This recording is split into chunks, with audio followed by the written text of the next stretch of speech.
call our work session to order. Dr. Mackey stepped out. I hope that's all right with you guys. We're going to go ahead and get started. I know you've been waiting.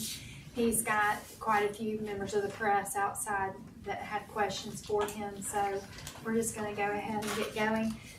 Dr. Chestnut, Dr. Richardson are not with us today. They're not feeling well, and Dr. Reynolds needed to step away this afternoon. So we're a small but mighty crowd, and very eager to hear from each of you. Thank you so much for your patience with us today. It was just kind of an unusually busy day.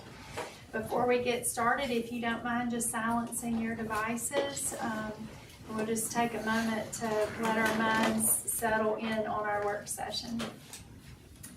Father, we're eternally grateful, and we give you all the glory, honor, and praise for the beautiful voices that we've heard today from our FFA students and our Grissom choir. And we know, Father, that you have your hand upon our children, our students in the state. Father, clear our minds, give us minds with clarity, give us hearts, God, full of compassion, and make our hands strong for the work ahead. Father, we have quite a few things to discuss in this work session, and I pray, Father, that you would be with each of us, bring our collective talents together, Father, on behalf of our students and on behalf of our esteemed faculty from higher education who desire nothing more than to produce great teachers. Again, we thank you for the opportunity to lead today. We know that we're only given today, and we give it back to you. We commit this agenda to you as we contend for the hearts and minds of our young people. In Christ's name we pray. Amen. Amen. Okay, so we'll go ahead and get started. And I believe we have bunched together. We've got educator preparation programs from Alabama A&M, Athens State, University of South Alabama, University of West Alabama, Auburn University, AU Teach, Auburn University, Montgomery, AUM You Teach. Is that everyone? Oh, and then I think I will take separately the Alternative Teacher Preparation Organization. Are you folks here today? Yes. Oh, fantastic. Cannot wait to hear from you.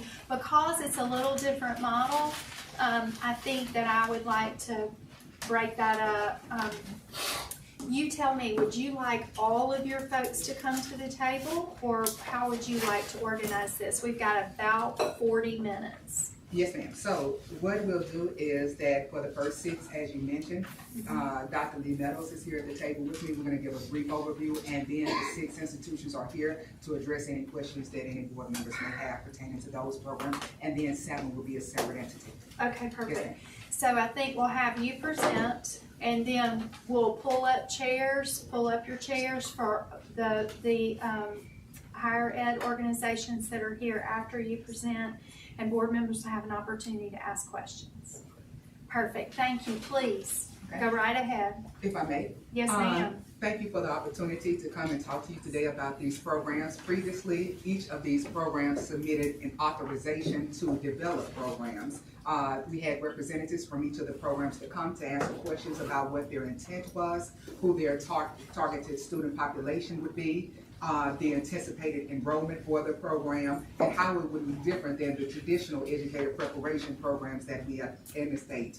Since that time period, we have had individuals from UTeach to work with us. Lindsay Hammond wasn't able to join us today, but she has been vital in this effort, as well as Lawrence Cooper, who we have back here, and Dr. Lee Meadows. And so when we look at this, they have a model, they have it for an implementation schedule for the regular size institutions and the large institutions.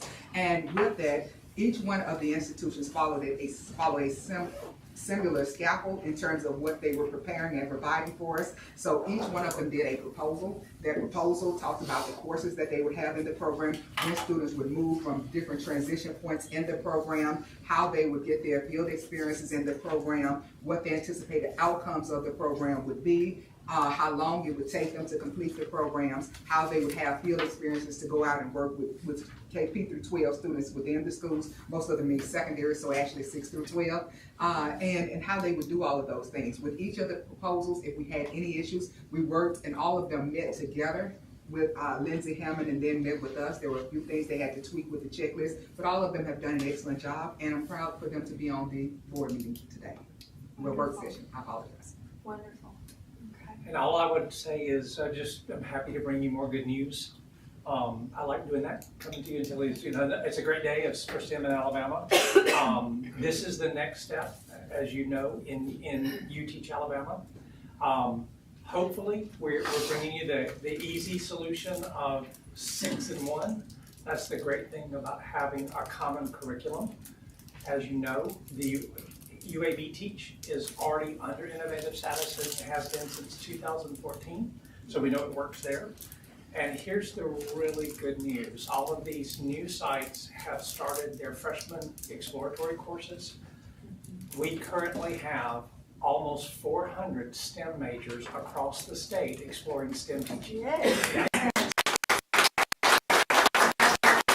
The actual number is 392. Lawrence pulled the numbers for us. Lawrence is the program manager for this program with the STEM Council.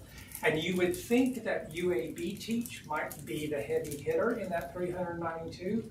Well, I am happy to say that these new sites, they brought in 229 of that almost. I will tell you from running a U Teach site, they've just begun. Who knows what that number is going to be next year, because they're still trying to figure out how this works at a university, how just the simple message to say to somebody, to an 18-year-old, a 19-year-old who's working on a biology major or a math major or a chemical engineering major, how to get across to them, you can do that, and you can get a teaching certificate at the same time. That's just, and I've done that, I've seen their parents, and they're always like, I'm sorry, what? It takes about 3 times, and then they finally realize, I can do both. That is the strength of the You Teach model. As you probably remember, there are about 50 programs around the nation that are doing the You Teach model. That's the national data. That's how we know that it works. Last thing I'm going to say is that the other part of the good news is this is a partnership. So I had to write all the partners down because there's so many. So the Office of Teaching and Leading, your office, the STEM Council, the 6 sites, and you got the list there, UAB Teach, as a mentoring organization, the You Teach Institute at the Texas that's mentoring the new sites, AIC, and the legislature. We're all working together to end the shortage of STEM teachers in Alabama. So, good news. That's all I have to say, and we're happy to go into question and answer if you'd like that. Sure, that would be great. Board members? Just want to say excellent news today. So Excellent exciting. work. So exciting. Well, Yeah, a lot of hard get work. Y'all, the I'd like to- representatives of the sites to come Yeah, on. could they stand up? Yeah, come on up.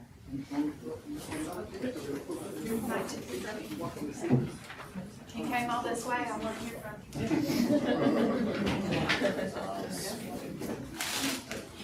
Do we need another chair?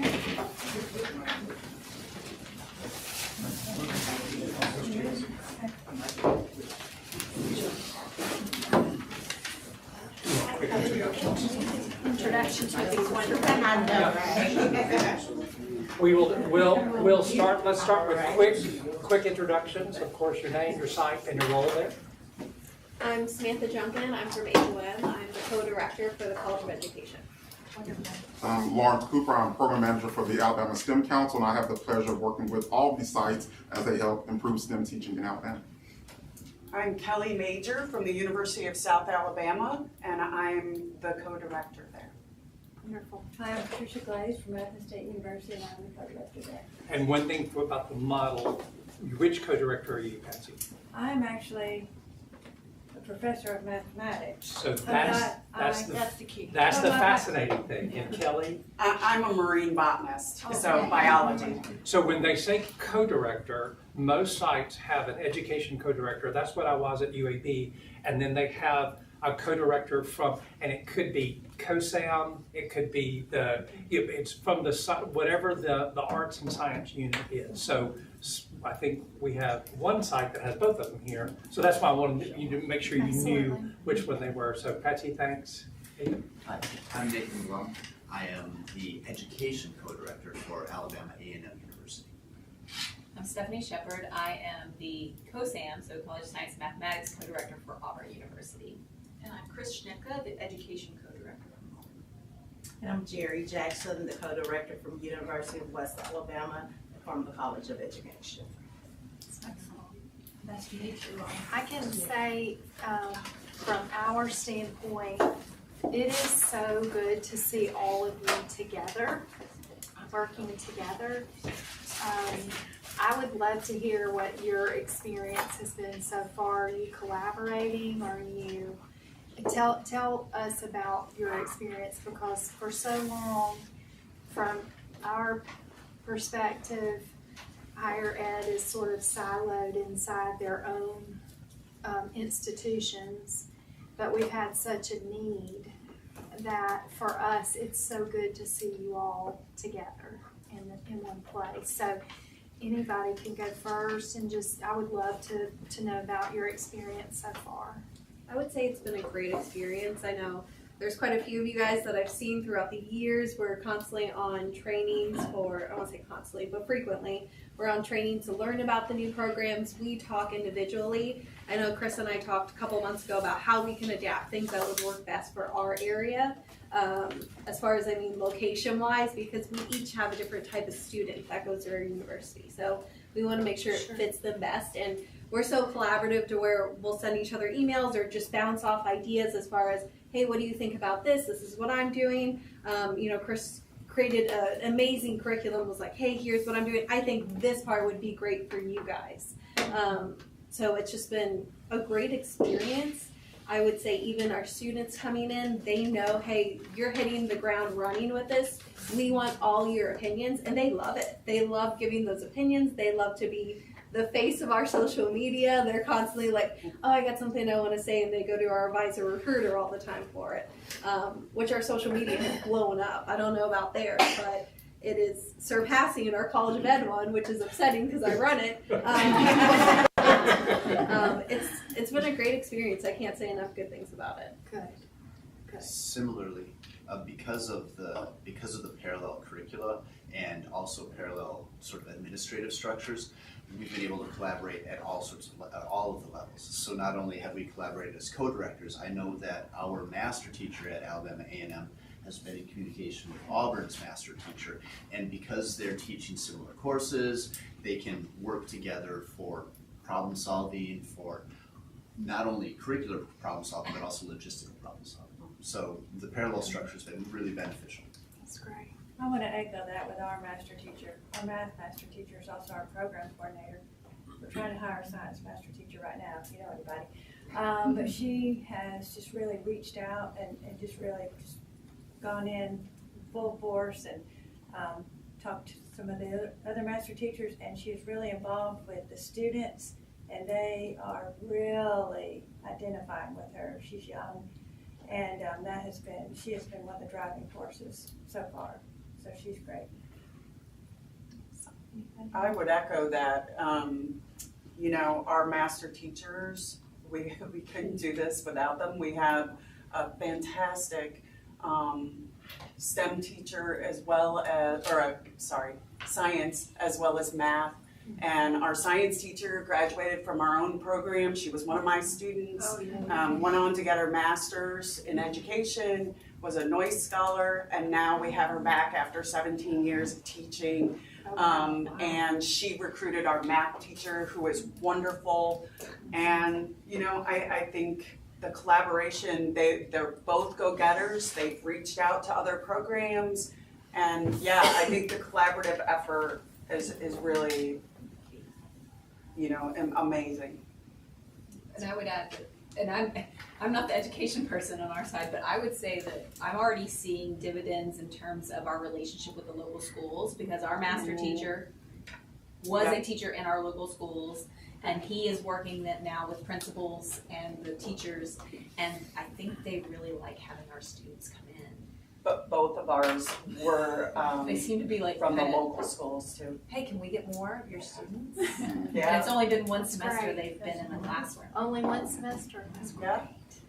I just say it's been wonderful to build something from the ground up with the support of the UTeach Institute, but having this dream and vision and creating a community and hiring people that we know have our same vision, it's been really fun to build something from the ground up, and as co-directors, just like one mind.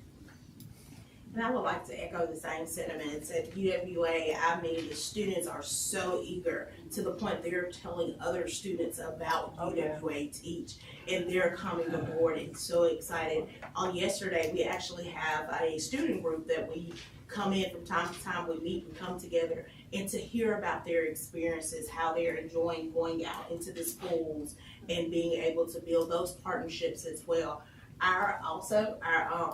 Our teachers, our master teachers, when I say they're phenomenal, they also assist with recruiting. It is so amazing, like students in other programs are like, hey, I want to switch to a science or math field because they have so much fun, they're rocking, and they're talking about how the students are talking about how they love the experiences they are getting with UWA Teach.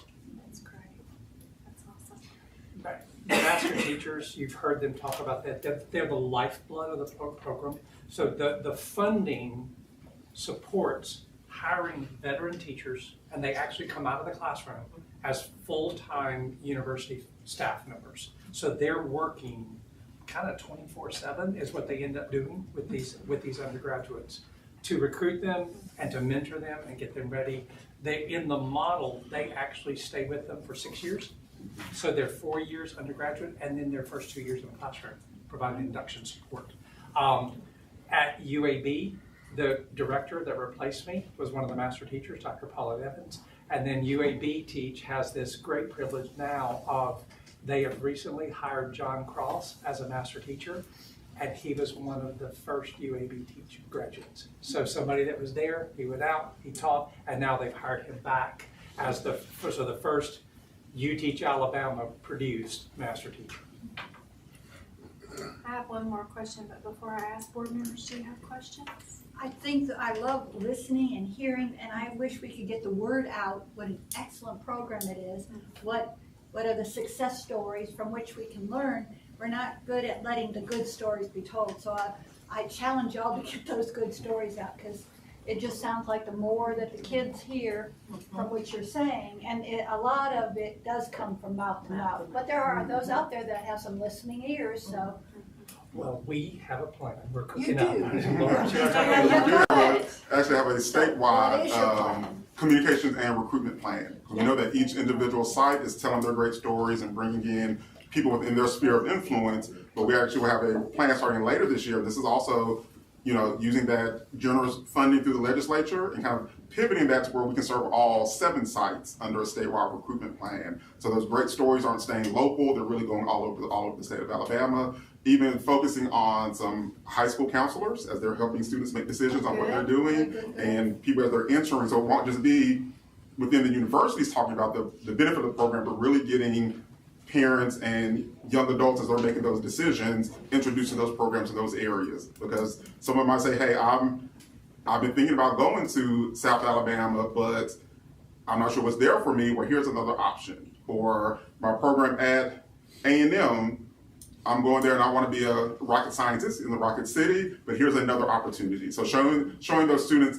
that as they are making those decisions, what those other opportunities are. That you're creating different types of pathways into careers and further education that they may not have known existed, and how we can get that to them early to help them make those decisions. That's exactly right. Good deal. Yep. You said this year, right? Yep, that'll kick off later this year. Excellent. Dr. Meadows, my last question is really just the accountability structure. Your body, your advisors meet how often, and then what is the accountability structure? And please don't hear that the wrong way. It is our job as a board, just to ask about accountability, anytime we're depending on others, to carry out a mission. So Sure. can you explain Sure. that to me? Absolutely. Or us? Absolutely, absolutely. So the funding goes through AIC. All of the universities have an MOU with AIC. So there's an accountability there from the universities to AIC, but for that they're keeping their agreement, what they said that they would do. So there's accountability there. There's accountability with the UTeach sites. So the UTeach, each of these sites there's accountability with the UTeach Institute. Okay, They have to file reports. okay. At the end, a report is generated by the UTeach Institute at the end of every semester. Mm-hmm. There's a summary report generated by the UTeach Institute at the end of every year, and a compilation report across all the sites. Okay. That's their normal practice. The UTeach Institute does that because they want to say this works. And then there's also the accountability at the student level, because all of their students, as they go through, will fulfill all of the teacher prep requirements, including a TPA. And apprentice, it's called apprentice teaching, but it's student teaching, so they will do all of that, TEP addition, everything. So there are multiple layers there, and we're happy. Lawrence and I can help you if you want to see any of those reports that we have. We're happy to do that. I was gonna say, maybe there's an executive level or condensed version of that yearly report from this point forward as you prepare it. I'm sure the board would like to just have an overview. Yes, ma'am? Yes, what I was gonna also add is that I talked to UTeach, with the model, and with everything that they're collecting for the annual report that they have to submit from the institutions, we will receive their report as well, and we will make their report available to you. Good. Oh, thank you, that's perfect. Thank you. I didn't know that. That's good to know. Learn something new every day. Anything else, board members? We cannot thank you enough for taking your valuable time to be with us today. I'm sorry we were delayed in getting to you, but we certainly appreciate all of your good work.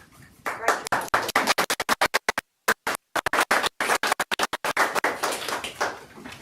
And our next item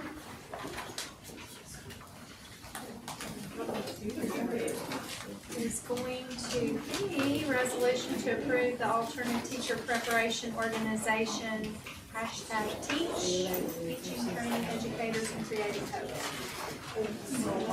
Nice to see you. Thank y'all, be safe getting home. Yes, sir. Go ahead. No, please. Just saying, as they exit, we've got some folks coming up.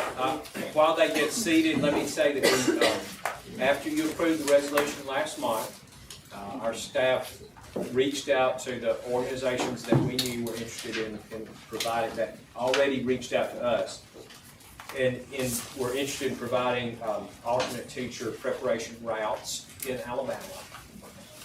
This is an unusual thing. So the ones that have been talking to us and sending us emails and asking us when the application would be due, none of them returned an application quickly. But we got a new organization that reached out to us that we'd never met before, who returned it within 24 hours. And so that's #teach.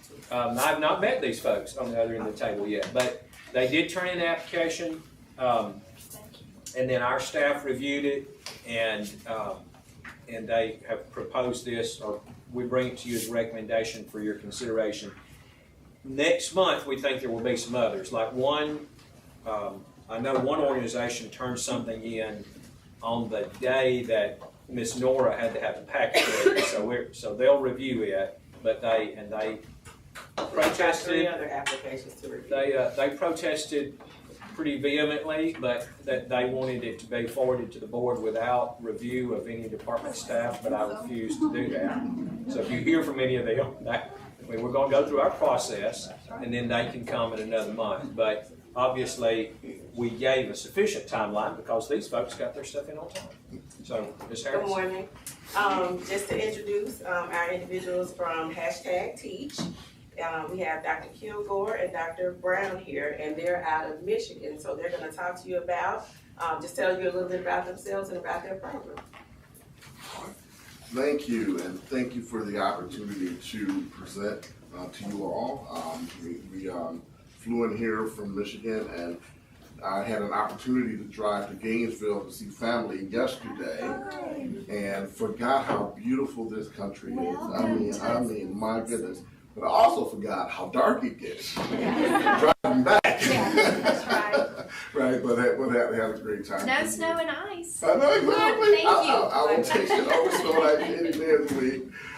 So again, I'm Dr. Kilroy, Dr. Brown. #Teach, we started in the state of Michigan in 2018, and then we expanded to the state of Indiana, the state of North Carolina, the state of Arizona, and looking to expand to other states such as Alabama. And we have a pretty basic mission, right? And you'll see that in your slides, to drive exceptional outcomes for students by developing great teachers and great schools. That's really what this is all about, right? Okay. You know, having had a 30-plus year career in education, I've been a teacher, assistant superintendent, worked in higher ed. You know, I saw firsthand, right? I lived the teacher shortage, right? I lived it.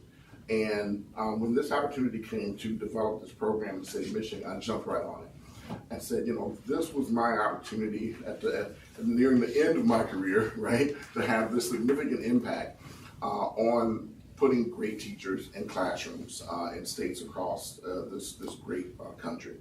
And so, and it's really developed by educators for educators. You know, we're not like, you know, big business, that kind of thing. You know, we're really kind of a boutique model, right?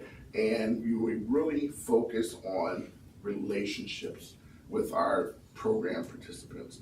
We focus on having quality mentoring and support and wraparound support through our instructional coaching model, right? And one of the things we know is that the reason teachers leave the profession is often not money and all these other things, it's lack of support.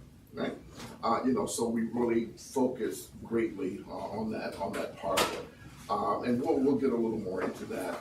I'll let Dr. Brown introduce herself, and then we'll kind of go forward with the presentation.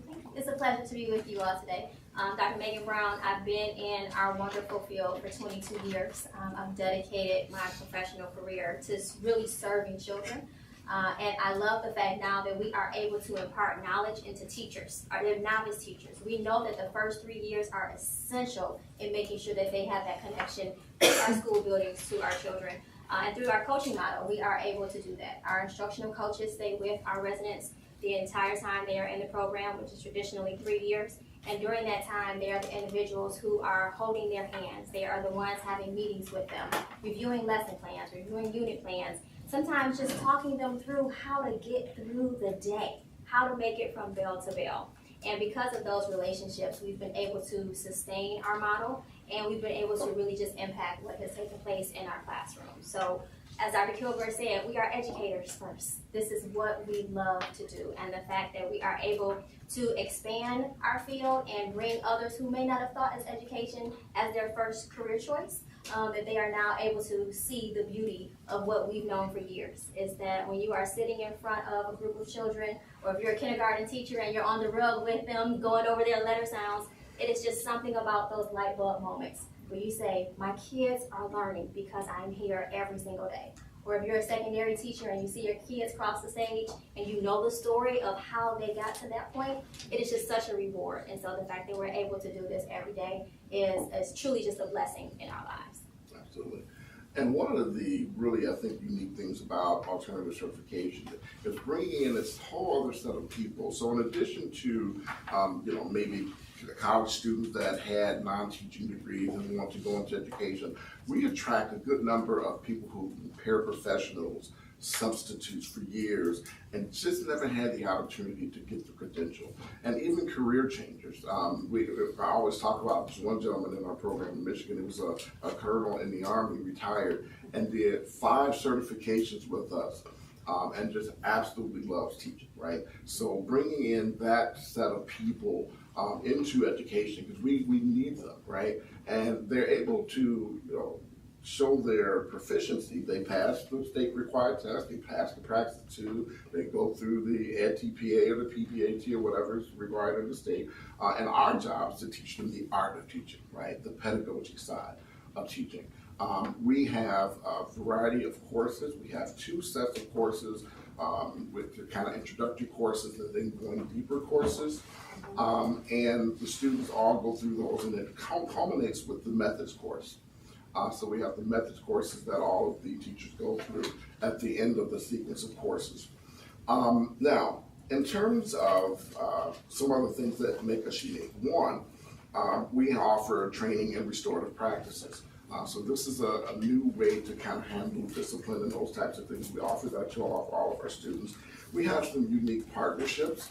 We even have a partnership with the university where people can do their degree completion while also taking some of our courses. So somebody that may have an associate's but never completed, they can complete their degree while taking half of our coursework. So when they're done, they get their degree and they already halfway through our coursework and just complete the coursework to finish their credential.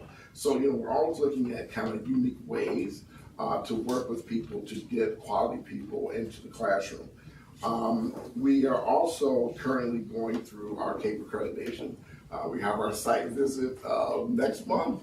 April 22nd to 24th. I know that date very well. So, you know, that's been a heavy lift over the last 3 years going through the CAPE accreditation cycles, but super excited about where we're at in the process. And it was such a great opportunity to get under the hood of our program. And really, because we want to be the absolute best that we can be in terms of educating teachers. In terms of our coursework, and Megan will kind of go into that portion of it, one of the things I do want to highlight is the fact that our literacy courses focus on the science of reading. That is a really important aspect of that part of our coursework. And if you go to slide 14, you'll see kind of the phase coursework, the readiness phase and the excellence phase. So I'll let Dr. Brown kind of go through that.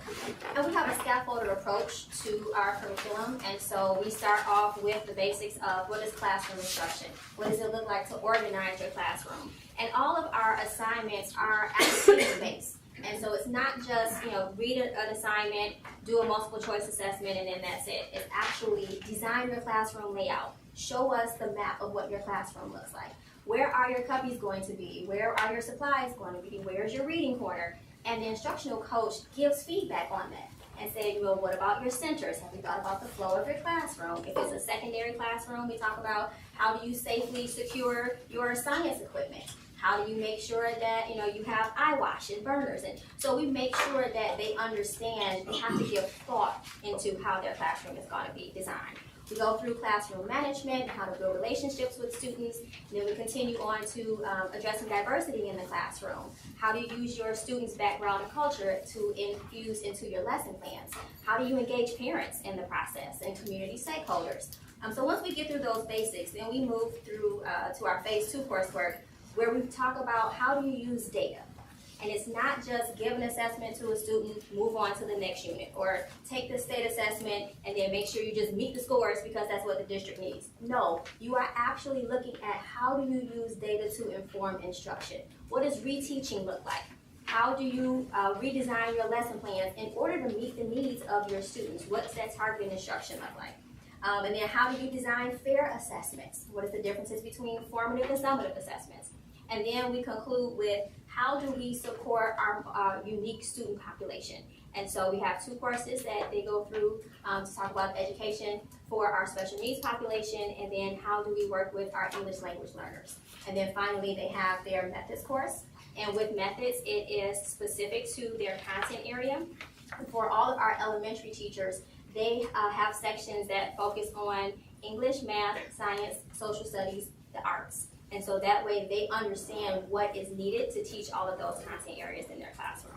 And then for our literacy course, it is divided up into 2 sections. So the first section, as Dr. Kilgore said, is about the science of reading. And so we explain to them the difference between phonemic awareness, phonics, fluency, vocabulary, comprehension. And then when we do our part 2 of our literacy course, we really unpack how do you work with a struggling reader? What techniques do you need to use in the classroom? How do you assign assessments that will then support your students who are reading at multiple levels inside of the same classroom? And so we want them to be knowledgeable about all aspects of literacy because we know that is the cornerstone of what our students will need K-12. So we go through that, and then we have the phases for both the elementary track, the secondary track, and then for our K-12 residents as well. And special education. And special education. And with the special education, we've started that about 2 years ago. And then they have 10 courses that they go through specifically for special education. They start with understanding the law related to special education for their particular state, how to identify students for special education services, how to do an IEP, how to have the learning team meetings, how to then monitor the students, understanding the differences between accommodations and modifications, adaptive technology, and then depending on where they are in our program, they will have an 8-week field experience in the special education classroom. And then they are able to then apply that directly into the classroom that they're servicing. And one other thing that we're especially proud of, we're very intentional about attracting and reaching out to more people of color and men to bring to the profession, right? We know that it's a critical need, especially in many of our urban areas. So we're very intentional about that in terms of how we advertise, even reaching out to, some of the cities have the African American newspapers and the fraternities, sororities, et cetera, really reaching out, National Baptist Convention, and those types of folks really doing grassroots outreach, right, to really bring those people into the profession. So that is one of our stated goals. And we track that very closely. And I personally mentor numerous African American men in our program to keep them on board and encouraged to stay in this field. So that's the quick version. I know we're limited on time.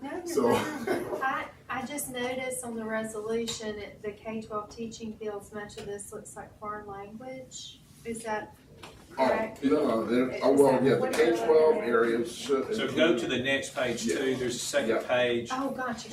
So essentially, it's they.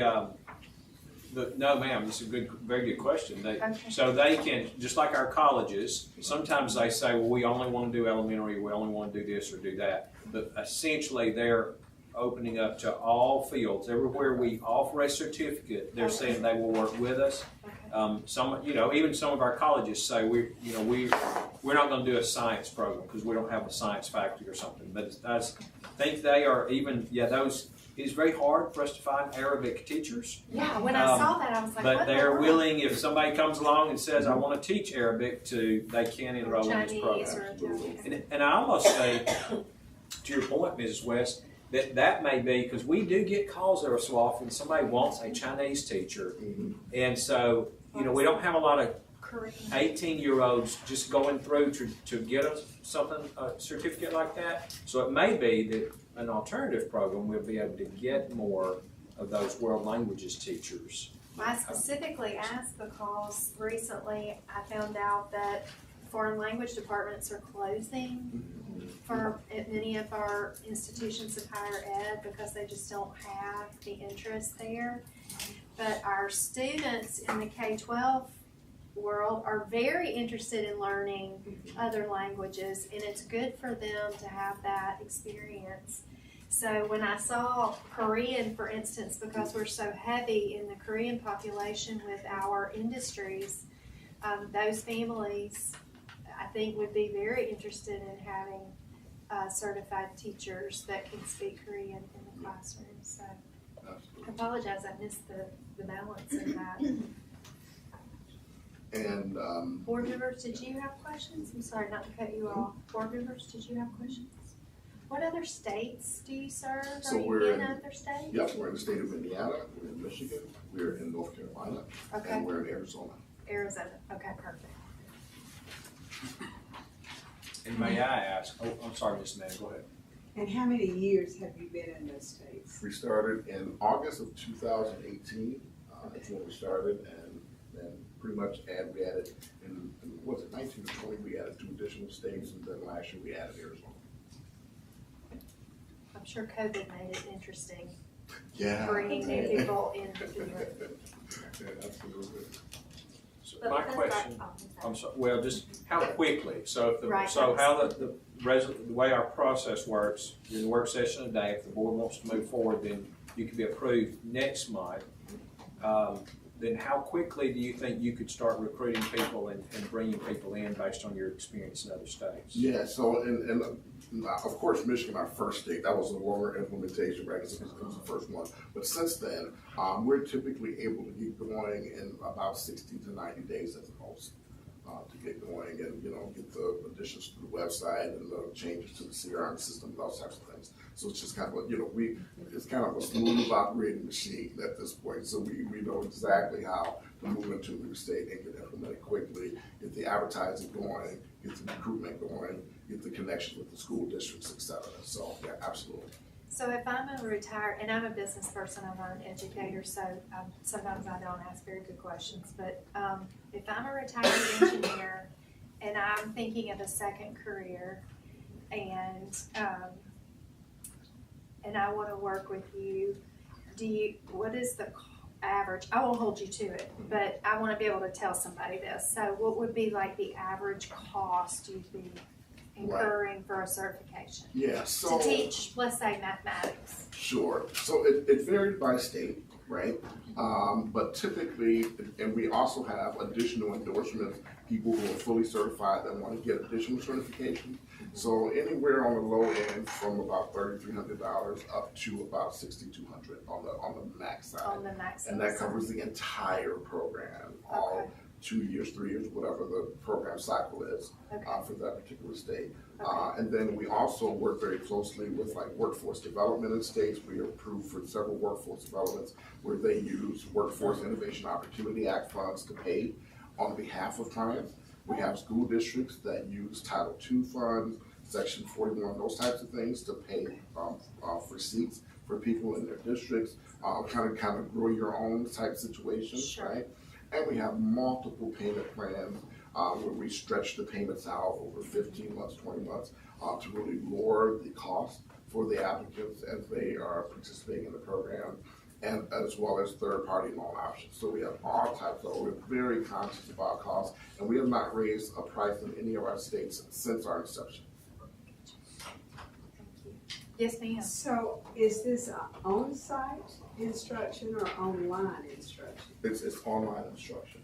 Yeah, it's virtual. But then our coaches, meet consistently with the cohort groups. In some states, we'll have some people, on site that can work with the various schools. So it just a lot of it varies by state and varies with the laws of that particular state, right? Sure. So it just kind of depends on the setup there. Board members, any other questions? Thank you. Very We exciting. appreciate you coming here all the way from Michigan to present to us. My goodness, thank you so much, and I hope you enjoy your visit. Thank you so much. We appreciate the opportunity. Thank you so much. Absolutely. Okay, board members, did you want to say? No, ma'am, no. I think we're gonna break for lunch now. We've been taking 45 minutes for our lunch break. I don't see the clock, so I have to help me with that. 12:24. Okay. So we'll be back like 1:05, 1:10. Thank y'all. And you have 30 kids, and have 19. We should be able to do it.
FFA members in Indianapolis. It's a lot of blue denim jackets for sure. Dr. Mackey went to that, I believe. This year I got to go, yeah, and we try to swap out going. But it's the biggest annual convention in North America. Only the Republican Democratic national conventions are bigger, but they're not held annually. Did you wear your jacket? Did not wear my jacket, but I meant to bring it today just to show it to those youngsters, and I forgot and left it at home. Should never taken it. Took it to have it dry cleaned, and now you forget it. I bet it still fits. A little tighter than it used to be. That's a lot of good information. You'll have positive. There'll be more information coming, including, you'll be excited to know we're expanding courses in CTE that can count towards core credit, particularly in math and science, particularly science with agri-science, health science courses that students could take that will actually count one of those.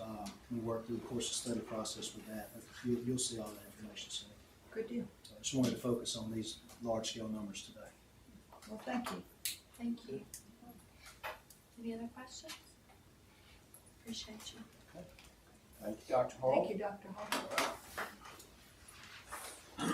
So, if I could, we'll go on to 9 and 10 kind of go together. Y'all come on up.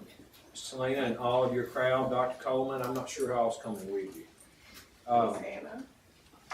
Who? Selena Madison, Dr. Mark Coleman. Dr. Coleman.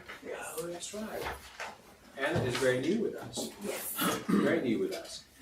So if you'll look at 9 and 10 kind of go together. They're going to sort of co-present where we are repealing some old language and we're inserting some new language, new leadership standards.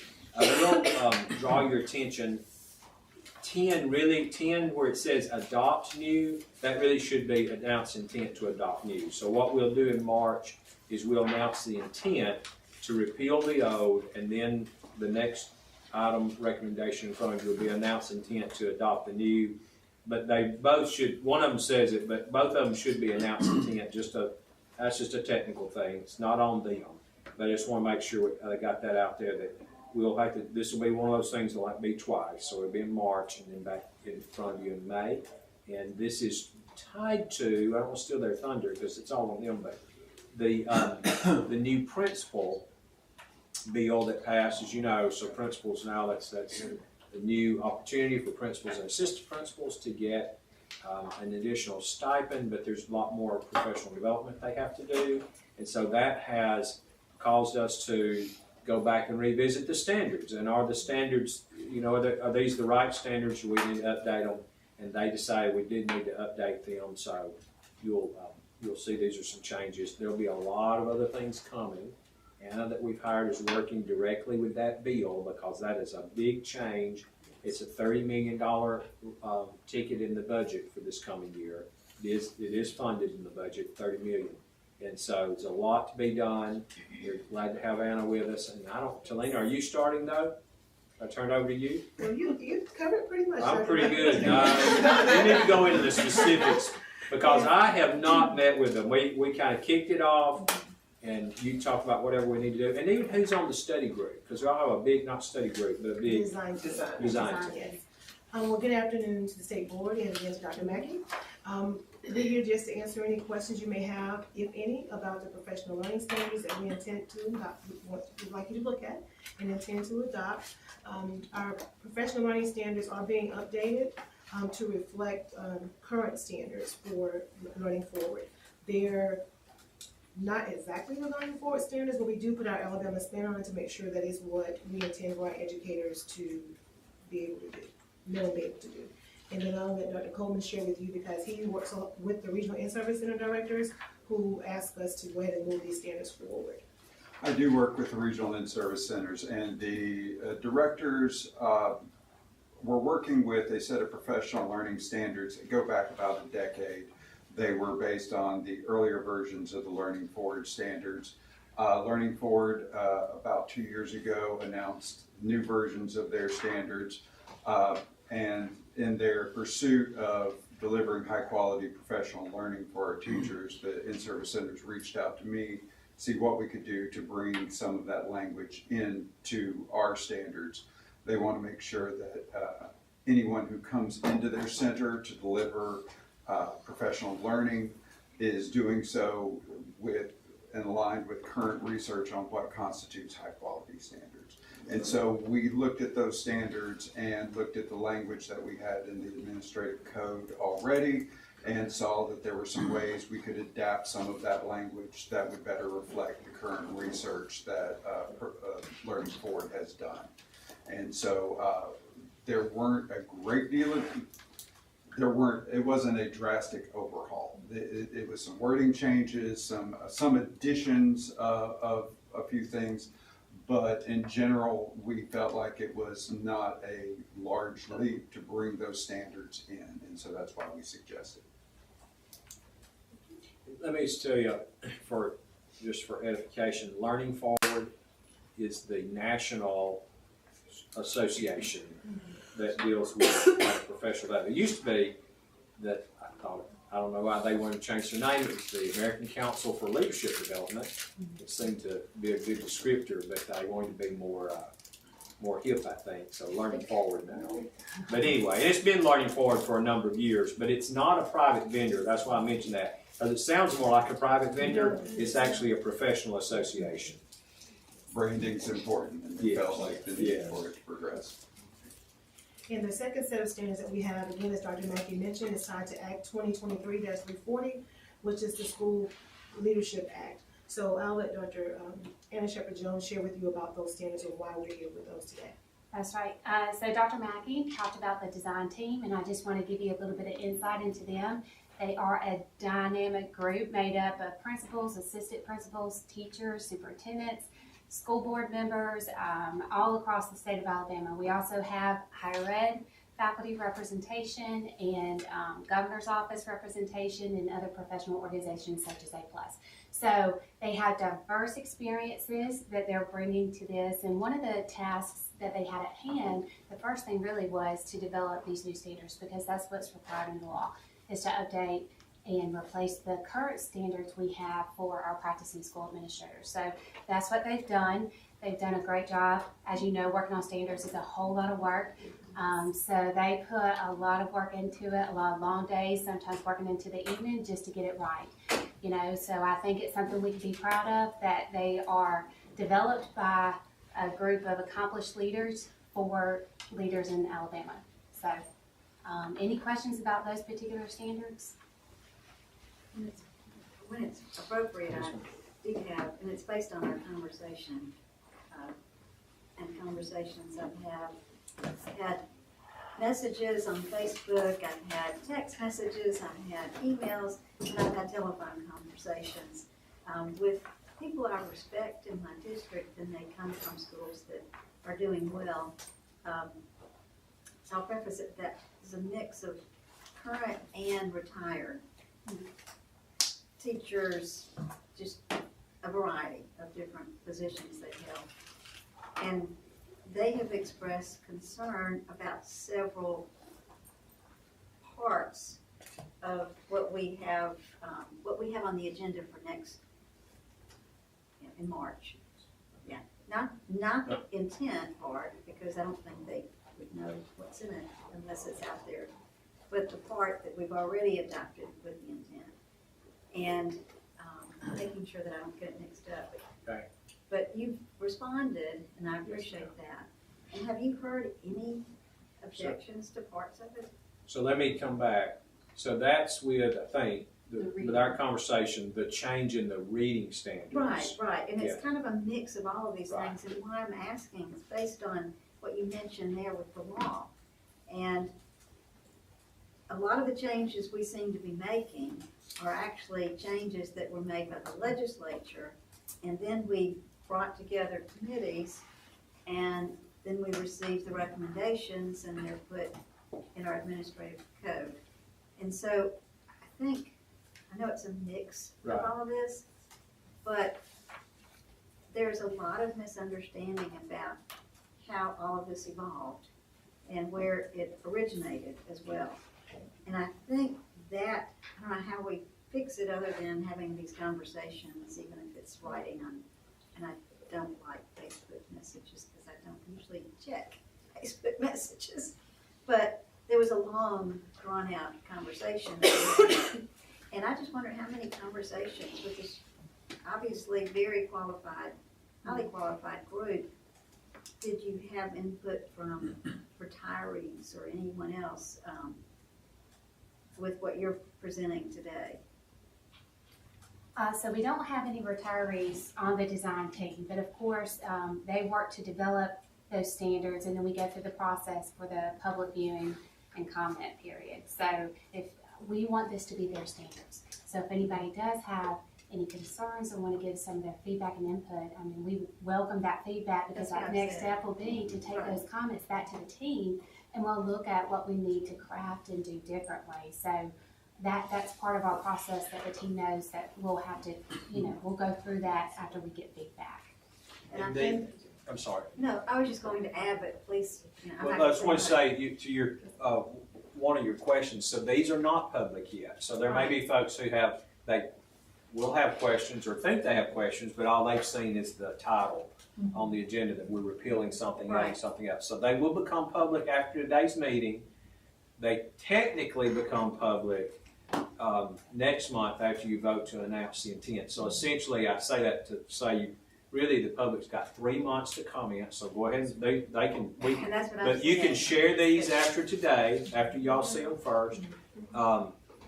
We did bring in Ms. Shepherd-Jones just for this project. I want her to tell you, I want her to tell, prepare now to tell you a little bit about her background too. We're glad to have her here working on this. It is, so the law though, also to your point, the new Principal Governance Act is pretty specific, like who is on the design team. Now I can add, the state superintendent gave me the authority to add people to the design team.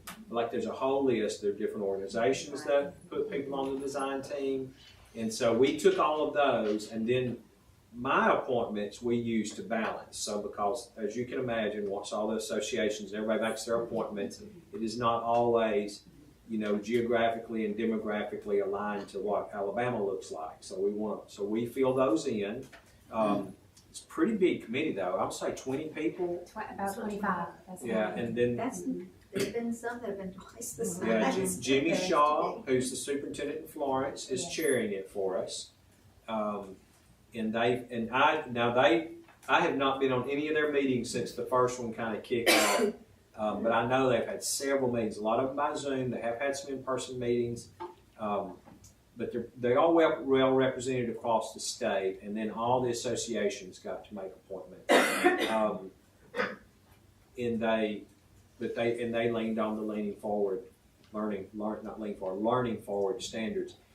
But it is the principals can get up to a $10,000 bonus stipend, and assistant principals up to 5, but that's based on they're demonstrating some things that and the part of it, but the base is that they are implementing these professional development standards. So what you're looking at is kind of the foundation, and that's why, to Dr. Coleman's comment, the old standards weren't bad, but they were not up to date. And so if we're going to pay people a $10,000 stipend, we want to make sure they're doing the most current work. So that is how, though, I know that it's not like we just dreamed this up. The legislature passed an act and said, now State Department and State Board, you go forth and do this. And we're working against a timeline because under the act, the stipends begin being paid out this October. And, so it's a lot of work that has to be done in that first year. Almost an impossible lift, but they're pushing pretty hard. That's really the part that we need to communicate, and I try to explain it. I had a discussion recently with the father regarding a truancy law, and we have to explain, yes, there's a law, but we have locals who make up a lot of the details, and that's, everybody wants local control, which is great, but from the standpoint of where a lot of this is originating, there's some confusion. And when they say, oh, the legislature? And I say, yes. And I said, let me refer you to, and I course I've done, to what the law says, and you can read it and then call me back. And so that's actually been helpful, but I know that a lot of it is scripted for the committees to a certain extent, and then obviously with the changes, you make your own, make the makeup of the committee, except for the flexibility that you have. And so anyway, that's been a challenge, not a bad one, but it's just actually great when they are referred to the law so that they can actually read it for themselves. But anyway, I don't know if we can communicate that more. We've done it in meetings, and you reference the laws. But that's, as we go through the administrative code changes and comply with what the law requires, there's a lot, because it used to be the norm for the board itself to originate a lot of what we're doing now, in terms of the process and the makeup of the committee and so forth. But anyway, that has started to surface, and I don't know how you communicate it beyond the 20-member committee or 20-plus member committee and the in-service, and then of course the State Department. I think we need to. We'll push it out. I do think that the principals, it's been my experience, are pretty keyed into this, and it's because of the money. Now, as far as like the retiree community and then and the general population, I would say many of them don't even know that we're working on this kind of thing. But we'll push some. We'll continue to push it out over the next month, especially from our principals and assistant principals. You are welcome to share. I mean, once they become public, I don't care if you put it on your Facebook feed or something. It's fine, as long as it shows that it's a draft, not the final. And that's another thing. And also with the retirees, more often than not, they have children who are in education, which is where a lot of that communication comes in, where they don't understand and they're not principals, or maybe they're a new principal, and so they're, as this surfaces, but some of the other things that have surfaced, this one probably will not be, because it's limited. You have fewer principals. Teachers are having to deal with it everywhere as well. But anyway, I think that's where a lot of the retirees come in. I know this one in particular where we had that long conversation. That's how that surfaced. But anyway. Well, yeah. Oh, go ahead, Ms. Manning. Well, I hope this question is relevant to the discussion. It may be my question too. Go ahead. Principals were not included in what I call the longevity pay raise. And it's not a longevity pay raise, but when the basic salary schedule was adjusted, yes, then principals were not included. And so I'm thinking that this act was passed in order to help some of our principals kind of get a little money to equal the highest paid teacher in their system. I'd say that's probably correct. That's my take of it. And then, so my question is, does this program, do all principals get the stipend, even if they got the raise? Because some school systems could give the principals a raise.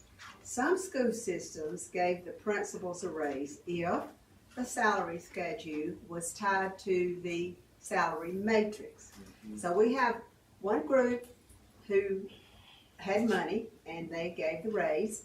We have another group who had their salaries tied to the salary matrix.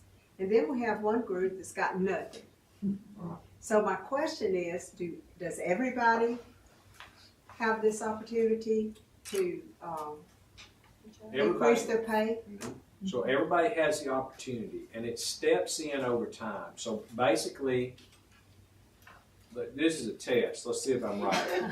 So the first fall, this coming year, they have to meet certain criteria, which is basically that they have a professional development plan and they follow the professional development plan. And of course, that's already in place. We found that some evidently didn't, but that's on local superintendents because they're supposed to have a professional development plan that they're following. If they don't have one now, I mean, in the past, if they didn't have one, they didn't have one. There was nothing, the State Department did. But they won't get their stipend unless they do. So I know that this year, I know that Talina answered some questions. because people were like, I think I need a professional development plan. And so because they have to have it this year, it has to be measured for them to get the stipend next year. They can't show up in August and say, oh, here's my plan, because you get the money based on the previous year. But then eventually, it will require for all new principals to go through a mentoring program too. 2-year mentoring program, or 1 year? 2 years? 2 consecutive years, and that starts in the fall as well. So that starts this fall. So all new principals hired this coming fall. For 2024. Yeah. So for an existing principal right now, for next fall, for them to get the stipend, they have to have a professional development plan this year that they're following. And there are some stipulations in there. Like I think one of the components of their professional development plan has to be tied to student achievement or growth, something like that. So it's a little more specific than it used to be. For new principals hired this summer, they have to have a PDP that they'll write, obviously.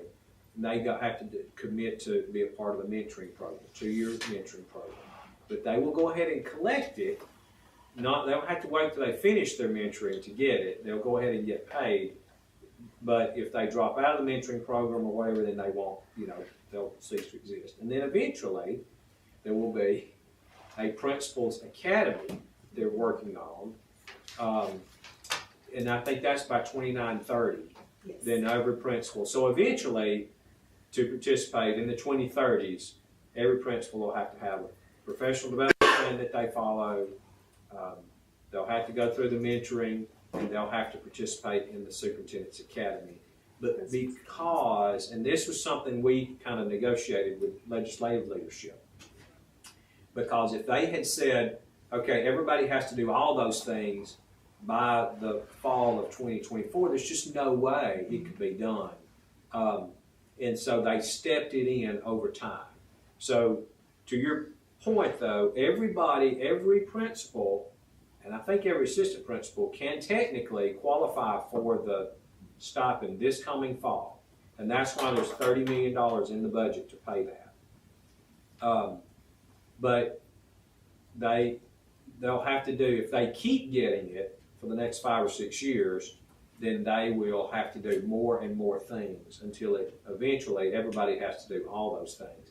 Now, quite honestly, we've got some folks, some of them probably good principals, but they've already looked at it and thought, well, I'm not going to be a principal in 2030, so I'm going to do the part I have to do between now and then, but they may never go through the whole academy and all, which is fine because it saves us space for the ones who do want to be principals in the 2030s and beyond.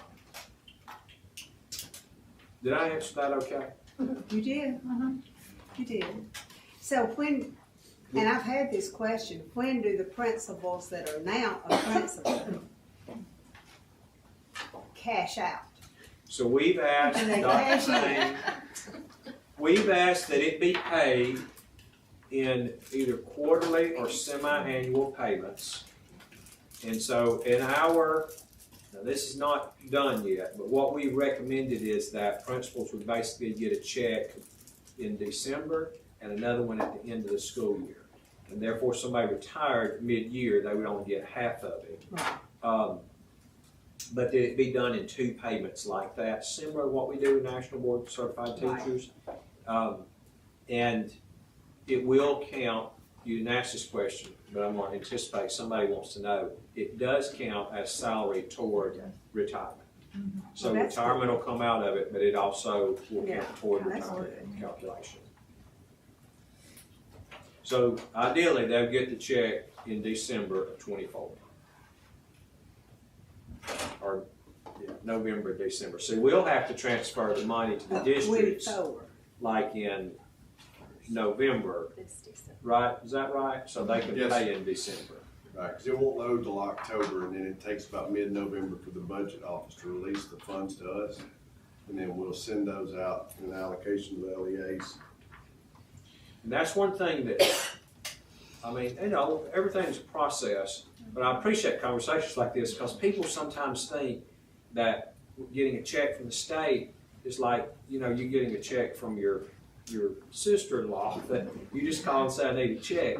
Like we have to get it in the hopper at the 1st of October for a teacher to get a check in December. And that's pushing it. So why would they not get a check until 24? So it's- December of 24?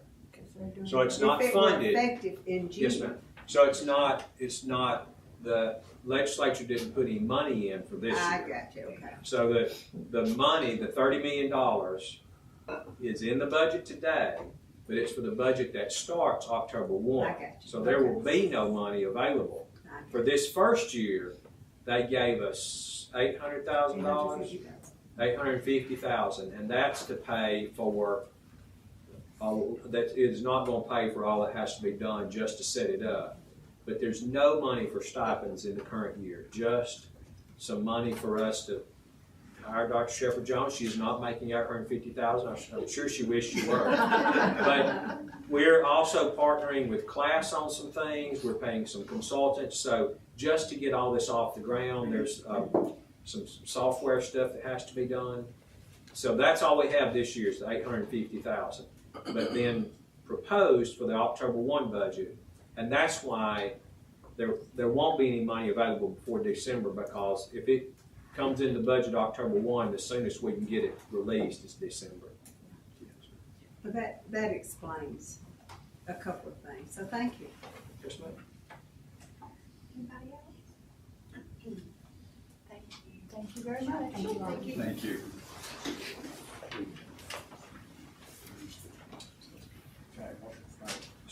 Sleep on me. It's a resolution. Okay, 2 resolutions here. Our National School Breakfast Week, and then Child and Adult Care Food Program Week in Alabama. That's kind of hard to say, but of course we do children's food programs, and remember we also do adult food programs because we manage through our C&P office all the food banks in the state. We don't run them day to day, but we manage all their federal funding and the flow of money into food banks. A lot of pass-through.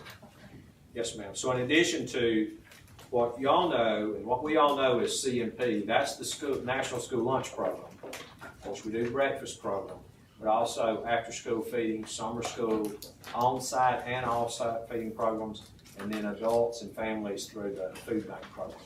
Are those staff members paid through state funds or federal funds for C&P?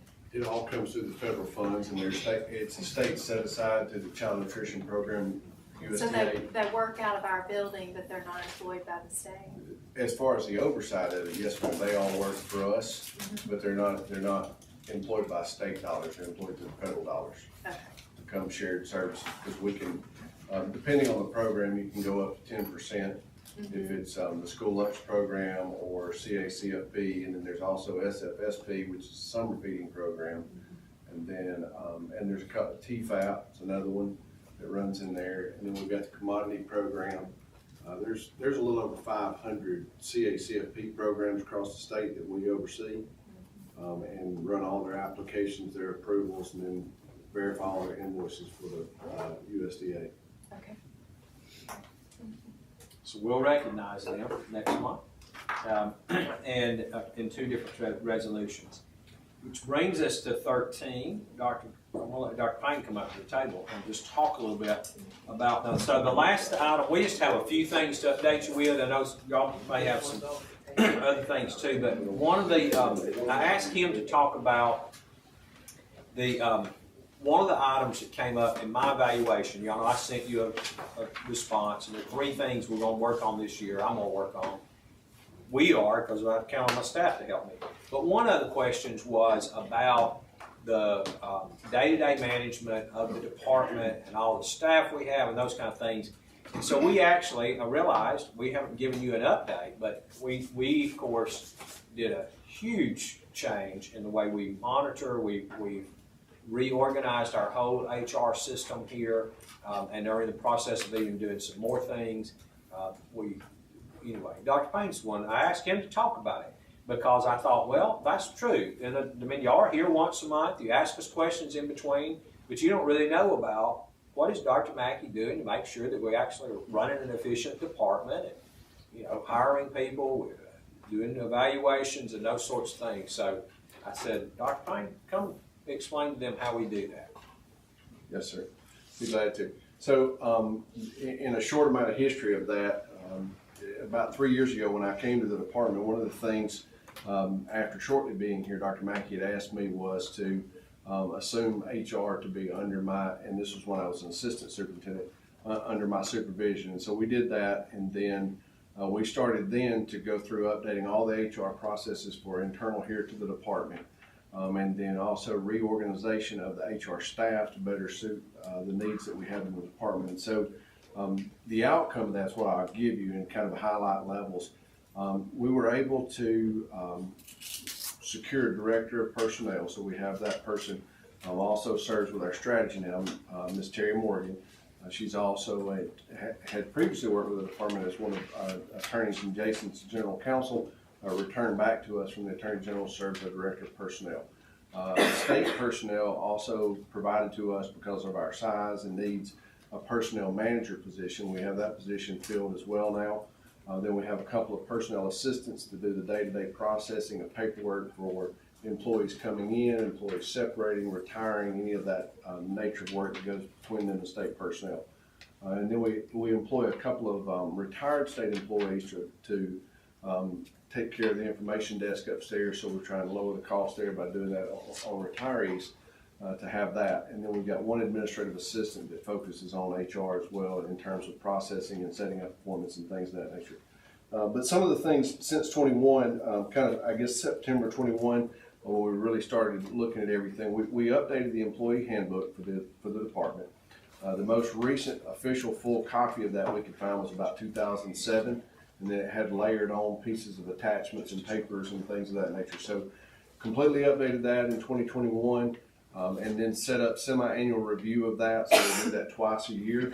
And the only reason that we won't do it twice a year, or that we would do it more than that, is if the legislature were to pass a new law, or if something else calls from state personnel department calls us to need to update ours. But we do a semi-annually review of it to make sure everything is up to date and current there.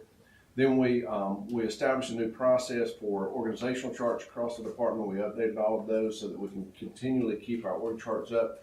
That process now runs through our HR section. So if somebody's onboarding or somebody's separating for whatever the reasons may be, they're controlling that. We have that internal run through a program called Visio that we can now update immediately. So basically within about a 2-week window, 2 weeks to the month, one or the other, we know exactly who's in what section, what position they're in, and we can look at that from an org chart. And so then there's certain levels of that are provided across the department depending on supervisors and what they're looking at to be able to know that information. So you know their classification, their name, what section they're in, a few more details about the individual person. Then we also implemented required state personnel training. That had not been going on, is what we've found. And so what that is for all the people who assume a supervisory position, so whether you're hired in or you're promoted into it, state personnel requires you to go through a certain level of courses. It's generally, the low side of it's 6, the upside is 8. So 6 to 8 courses if you're in a supervisory position, depending on your level, that you have to do those within your first 2 years of being in the supervisory role. So they give you their time. They set the timeline. And then it is every 3 years you have to repeat that. So you're continually doing that, getting the most recent training if you're in a supervisory role. And then we also completely redid and updated the safety plan and added AEDs, updated those, everything through the department. We offered CPR and AED training for all employees. Anybody could come that wanted to. We had part of that. We had, I don't know the exact number, we had a good number of people who do that. So we have, sitting throughout our department on a daily basis, we have trained people now that are able to provide those emergency services until we can get medical help here for anybody that might need that. In addition to that, we also implemented a software application program called Everbridge, which is a constant contact. And so depending on the level of emergency that we have in the building for the safety of our employees, we can blast out notifications that will go to text message, it'll call cell phones, it'll do email, it'll call your desk phone, it'll do all of that at one time, or it'll only do sections of it, however we need to do that, depending on what's going on. We heavily used that last month when we had some of the ICE situation with employees to make sure they knew when it was safe to travel, when not, and things of that nature to do that. So On a safety perspective, those are the things we do. We annually review our safety plan, making sure we have our safety team in place, we have evacuations, we have stay in shelter. All of those things are there. The people are correct. We keep that updated to know that. And then beyond that, some other things we did to help in the situation of employees as a whole. One was to provide an access in what we call Teams. It's Microsoft. That everybody has a list of all the current phone numbers of anybody who has a desk office phone. So if you have one extension, you can see that if you're looking for somebody. It's just a quick way to be able to get that, to have communication when you need it. And then we also provide training. In addition to the required training from state personnel, we train all of our supervising employees on the new hire process, the transfer, the promotion, their resignations, retirements, how they're supposed to handle that when one of their employees decides they want to do any of those things, how they work with HR and with our personnel assistants to transact that so that state personnel is in the loop and everything gets done in a timely manner. Because, as that goes, if somebody's retiring, they want to make sure their paperwork's done correctly, or if they're getting onboarded and when they're coming in as a new hire, we want to make sure we set that up. We offer orientation for all new employees at the beginning of each pay period. So normally the 1st and the 16th of the month, unless it falls on a weekend. And our personnel manager does that now personally. So she oversees that to make sure they can answer any questions that they need. We send them an in-depth packet ahead of time so they all know when they're coming in. Here's all the letters, the instructions, all the things you need to bring with you, all the things you can fill out before you come in terms of tax withholdings and all of that good stuff, what all the offerings you'll have. All that's communicated as we're hiring people in. And then additionally, we took all of those forms and things of that nature to a digital platform. And so we have two in that, depending on what we're doing. We have one that's called Perfect Forms, which is an internal thing that can move the request through. And then we have DocuSign that you all are familiar with that allows us to catch the signatures. And so, to Dr. Mackey's view of it as state superintendent, he will eventually see when there's a request to hire, or request to promote, or any of those things. And then before those happen, though, there's a certification of funds that has to be required to go to state personnel where we're showing in our budget. And so I do that part of it. So we're balancing against our budget of employees and what we have and the total number of our, what they call a PCQ, to make sure we have everything we're supposed to, and then that we have open slots when we do, and that we have budgetary ability to fill those. And then eventually that letter that gets sent to anybody who's coming in is signed by Dr. Mackey via DocuSign, letting them know when they'll start and everything that they can do and need and where they need to go for support and help. So those are some of the things we're doing. And I will say this, one of the last things, I won't say last, it's a work in progress, and it's been a work in progress, but as all things change and laws change and whatever else, working with Mr. Swan and General Counsel, we've been working on some protocols internally on when certain activities of employees will trigger certain things. So whether it's is it just a support that we need to provide from HR? Is it a complaint that rises to another level that then we need to go to legal to get some support there, for whatever may be going on? And so doing that, so we're clearly defining that now that we've redefined the structure in HR to know when that ties together and how that works. But so far, that's been a seamless operation in that. So those are just some of the things that we've accomplished in the last couple of years to be able to overhaul what we're doing that. And then there's, from a cultural perspective or a culture perspective for employees, the other thing we were able to do was relaunch our employee recognition board. I know you all see each quarter where we bring the employee of the quarter and we recognize them, and we have a big picture downstairs in the rotunda, and then we have a picture with you all when they're recognized at the board meeting and stuff. But in addition to that one, we have, we revamped the Employee Appreciation Week, so we make sure we're doing something every year for them when that comes around that's nationally recognized. We also do department-wide events where there's, whether it's a cookie swap or whatever, just to try to bring people together to have those moments that are, something that you can join together in that's not just always that specific task-related thing, and to let our employees see people that they might not always work with, because you have to imagine we have somewhere in the neighborhood of 385, and so you're in and out of the building and you're in your section and you meet somebody for the first time.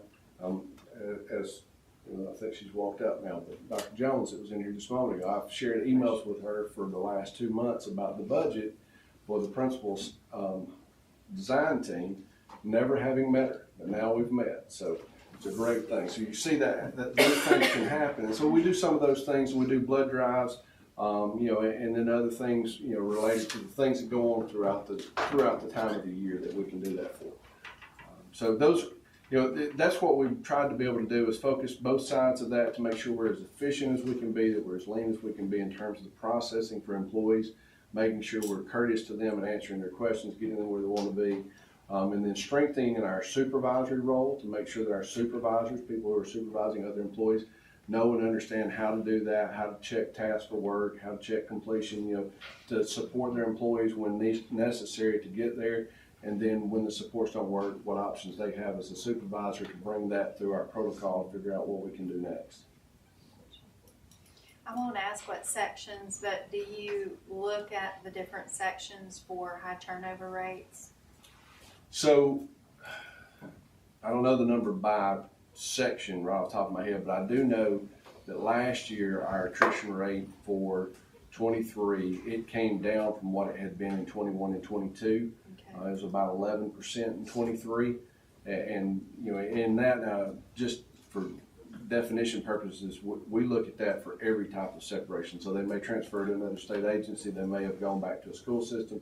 Could have been a retirement, could have been a resignation, right. Anything in that when that happens. And so, and part of that in in 22, I highly attribute 22. There was a large number of our employees that left to go take a Teams contract back in the local school system. And that kind of panned out after that year, because after they got the initial and they went back to that. Because we had a much higher attrition rate in 22, but it's back to about 11-12% now. And for our new hires, a lot of times folks come into a new position and they're gung-ho and they might be, raring to go, and maybe people that have been around a long, long time may have lost that enthusiasm. Do we have a way for our new hires to communicate? Do we collect feedback from people who come into the department and may not have been what they expected? Or maybe exactly what they expected. Right. Maybe they may be perfectly at home. Could be. In a formal capacity, we don't collect that like after they've been here for 6 months or something. We don't have a way we formally do that, but we have that through supervisors. They do different things and provide that feedback. And then, and I do know that our personnel manager she does do follow-ups with them, like after they've been here for a month or 6 weeks. She'll check in with them to make sure everything's what it needs to be, that they got, they've gone through a couple of pay cycles, that everything looks right for them on that kind of stuff. So but as a formal process, like, bringing them in, interviewing them, or surveying them, we don't do a formal one. It's a good idea. Maybe an informal survey that's anonymous that would allow them to communicate anything that they see that could be improved. Not all supervisors are alike, and not all supervisors receive feedback from new staff in a constructive manner. And we are a large organization. It would certainly be easy for people to sort of feel looked over sometimes, and that happens. So just a question off the top of my head. Sure. If we ever look at that, back to culture, right, and climate in the building. So thank you. Yes, ma'am. He did, of course, Dr. Payne mentioned DocuSign. That's helped move things through. I think that's also relieved some of the frustration that employees have, because they would start something, it takes so long to get everything through the system. So that's one of the things that really came from employees saying we've got to have a more efficient system. But again, I'm not sure it's formal. That's a very good idea, something we should look at. Another thing he didn't mention that he's helped us do, I was trying to think now, I've forgotten what it was, but it was around the organizational. When you were saying something, I thought, that's slipped my mind out. I'll probably come up with it for next month. And Ms. West, even though we don't have the formalized survey like you were saying, we're all a part of the state personnel system that has pre-appraisal meetings with your supervisor, appraisal meetings, and continuous opportunities to meet and to communicate. So that does happen. Good. And in that part, you also have a reviewer and a rater. So if I supervise somebody and I'm their rater and I have those 3 meetings a year, once the employee signs and I sign, then Dr. Mackey would have to sign that one. So it gives an employee 2 levels of supervision that they can communicate with if there's an issue to be resolved, so they have that path to do that. Right. And that happens all the way through. I only ask because it's so hard once you've invested a lot of time and money in training someone to have them move on. It's just, very costly for the department, and so that's why I asked about turnover and that sort of thing. Good point. And I would say, this is again, I wanted to do it fresh because we just did the evaluation in December. So right after the first year, I said, can you come in February and do a presentation to the board, just so they do understand it, because we don't talk about it. But don't think this is the end. Y'all may think of other things. You can always reach out to Dr. Payne and say, well, what about this? Do we do this or do we do that? But it is, I got to take a second, and this is really all I have today, but to brag on him, and then as he mentioned, Terry Morgan and Kim, I'm going to say it wrong. Darrendahl, yeah. Who came to us from the AG's office, and state personnel for recognizing, because before we had a very small personnel office, and we were notoriously behind, and things didn't go well, and there wasn't, and it was not, I'm not blaming that on the people, it's that personnel realized we were too big an agency for the number of staff who were doing the work. And so they recommended to us, you really need, one, you're big enough and you have complex enough set of employees, you need a lawyer over personnel. So they said, Terry Morgan is, and then you need a full-time personnel manager that's working with that person. So they basically created a new position for us and said, but we want one of these to be a person who has a law degree, and the other one to be a day-to-day personnel manager. And then they've been able to create these much more efficient systems. Like, for instance, I don't know exactly what the onboarding process was to start with, but Kim has been able, she's created this beautiful letter that I get to sign. So every time, my DocuSign, so every time a new employee comes in, it's gone through the process, and there are multiple levels of approvals. But the last thing, I get to sign a letter on DocuSign to that person. So I know we're hiring this new person, what their position is, who they're going to be working for, and they're getting a letter that says, welcome to the department. Here are things you need to know. I mean, it's extremely detailed. And it's just really nice, too. It's a great welcome letter. And because of the way we do DocuSign, then it helps me, because it is hard to know all the people, but I know every time there is a new secretary hired in Amstead, I know that person and where they live, because their address is on the letter. So I kind of know, oh, the new person from Elmore County or something. So, and before we just didn't have that. It was just not. So it has been really good to just think through those kinds of things. And suggestions like that are more the things we need, so we can continue to make the system better for people. I don't have anything else really this afternoon except to remind y'all of some upcoming things. So remember, in March, I said the wrong day this morning. It's March 13th, the day before the March 14th board meeting. We will have at 1 o'clock a reception at the Shakespeare Festival. We'll send you all this in writing, but at 1 o'clock reception for all those art students, and the ceremony will be at 2. So if you'll go ahead and plan to come in if you can the day before, we'll do that at 1 and at 2. We do not have anything planned for that evening, but certainly, I know last year some of you couldn't stay. A few people got together and went out to dinner. We'd be glad to do something like that, but we don't have anything formal planned. Then, of course, the next morning will be the board meeting. Also, coming up toward, I'm trying to think of something else. That's March. April's kind of a regular monthly meeting. And in May, we'll have the Teacher of the Year. That's what it was. And that'll be kind of the same thing. We'll have something for them the evening before, just like we did last year. May move it. We're actually looking at another facility. that may be cheaper and also a little larger. So we're working on that, but there will be something the evening before. April, we don't have anything the day before, but with March and May we do right now expect to have that. And I know that you have, I'm gonna let you talk about the Boys and Girls Club Conference coming up, and I think that's it. I'm gonna hit send in just a second. I thought it might be out, but no biggie. I got a notice from the chair of Boys and Girls Club that they wanted to invite the state school board members to their legislative breakfast. And I'm gonna send it to you March 21st, 7:30 to 9 a.m. at the Dexter Avenue Alabama Activity Center. And the Youth of the Year will be awarded that morning at breakfast. And they do really great work for after school. I met with their state liaison for all of their clubs and talked to them about the Alabama Literacy Act. This was a year ago.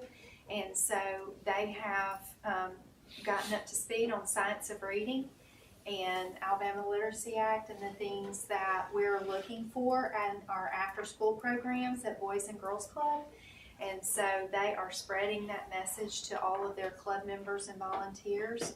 So I thank the Boys and Girls Club for all that they do for us, and I will email this invitation to you if you're in town and would like to attend. I plan to attend that day. And that's all I have. That's all I have. That's all I have. Be safe. That's all right. Goodbye. Thank you. Need an extra March.